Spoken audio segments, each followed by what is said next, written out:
Hello and welcome to What Steven Reads. My name is Steven.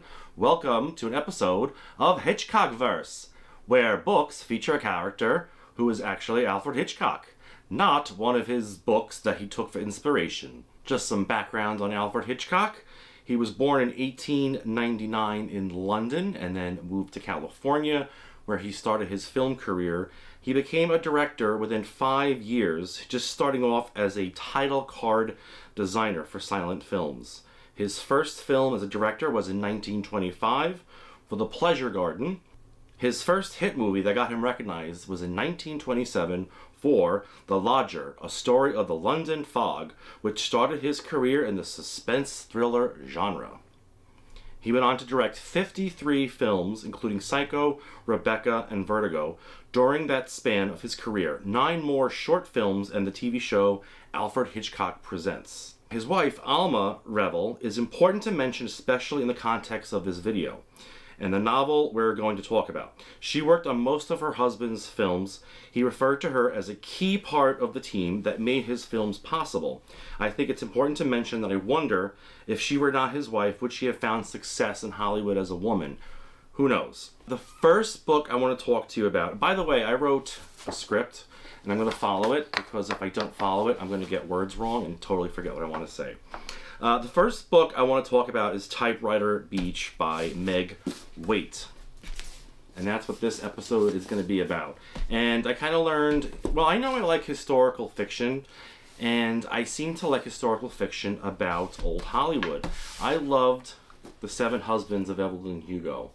I thought it was fantastic. It just thought about my grandmother. No, she didn't work in Hollywood or anything, but I remember watching old movies and just that era of glamour. I just think it was pretty cool. And that led me to getting Typewriter Beach. And here, take out the cover there.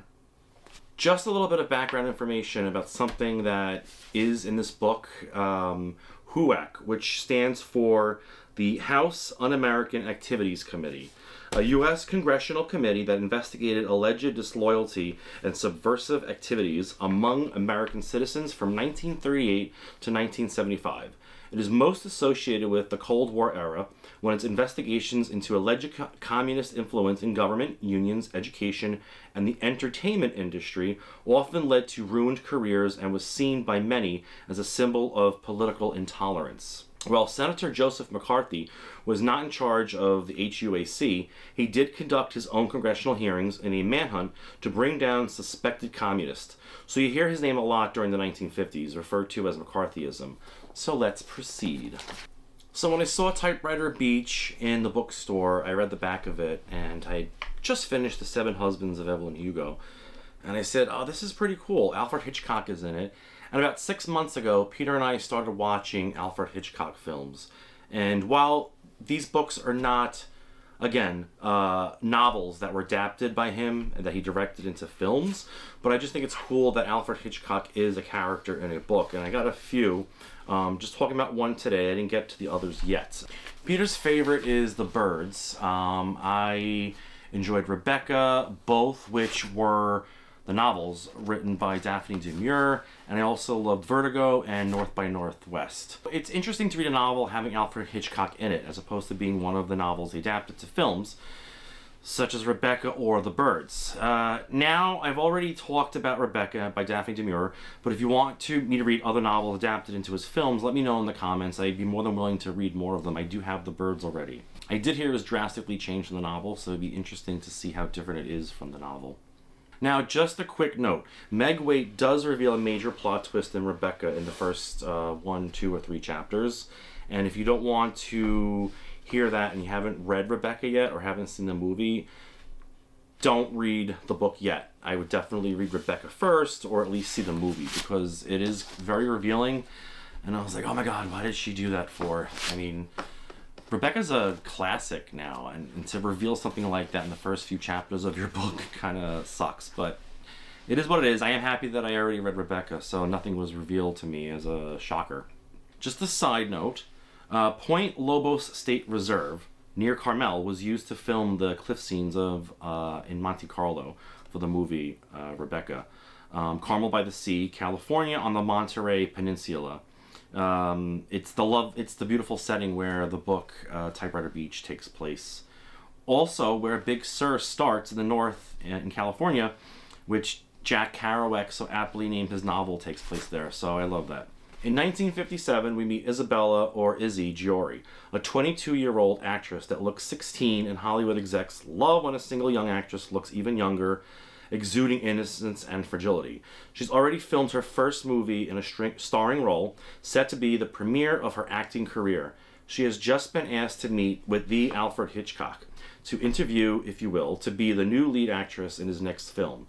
Isabella is asked to eat a steak while wearing a certain outfit, and her hair's been dyed platinum blonde, then change her clothes, her look, and eat another steak.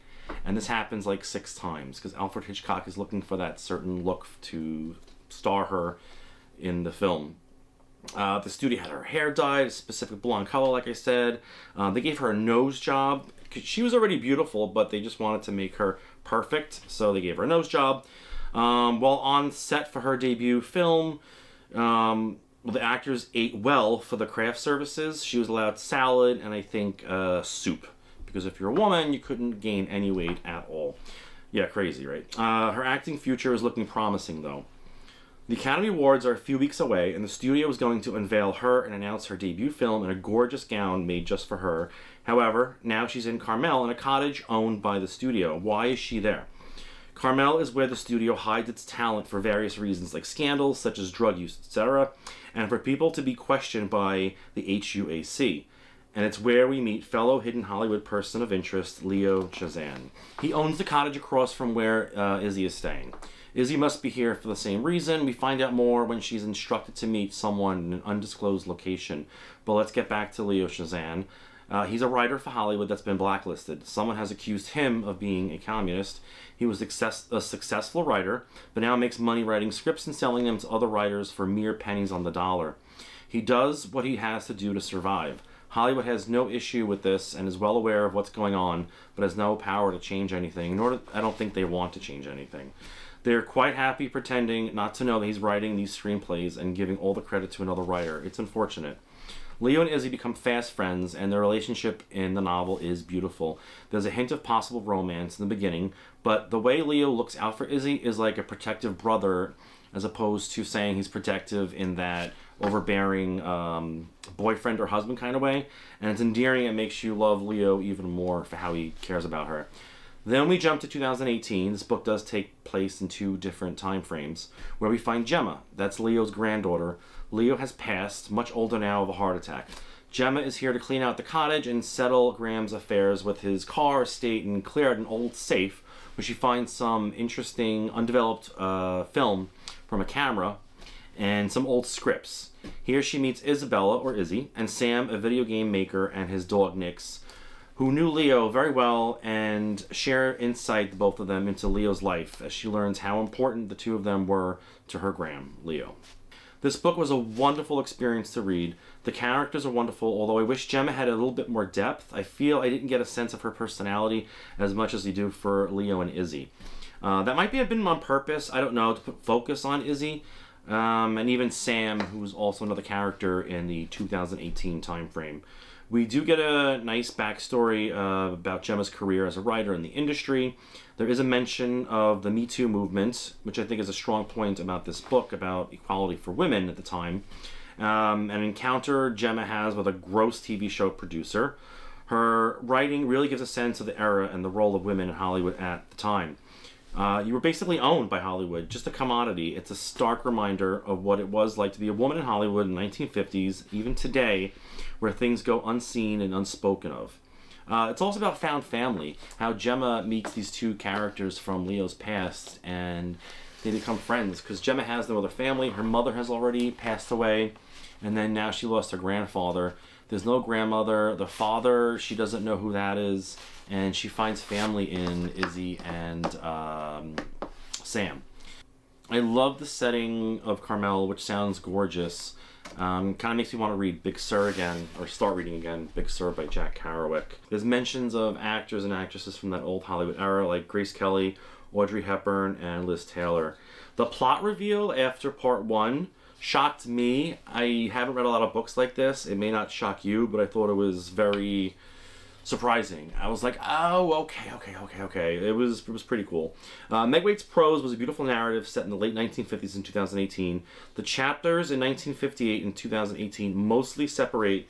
However, there are chapters where in 2018 it kind of jumps back to 1958, which is a little confusing. I guess she felt she didn't want to break the whole entire chapter just for 2 paragraphs and then have another 1958 chapter. I don't know, maybe there's a reason for it. I'm not a writer, so don't ask me, I don't know. I enjoyed the book very much. I thought it was a beautiful read. If you're looking for a historic fiction novel about old Hollywood with elements of love, injustice, equality, determination, found family, and devotion, it's a wonderful choice. I thought it was fantastically written. She did a great job. And especially if you love The 7 Husbands of Evelyn Hugo, you'll definitely enjoy Typewriter Beach. And then 2 books that I did find where Alfred Hitchcock is a character. There's the Hitchcock Hotel by Stephanie Robel. You got that here. And then a book I mentioned before that I bought recently, The Last Spirits of Manhattan by John A. McDermott, which is more of a ghost story. And I understand it's about a woman's invited to a party at an old Manhattan mansion being thrown by Alfred Hitchcock. So I'm curious to see how they portray his character in this book.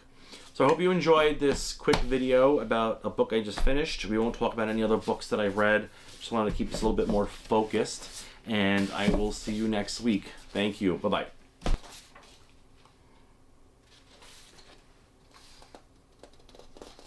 Am I missing a page?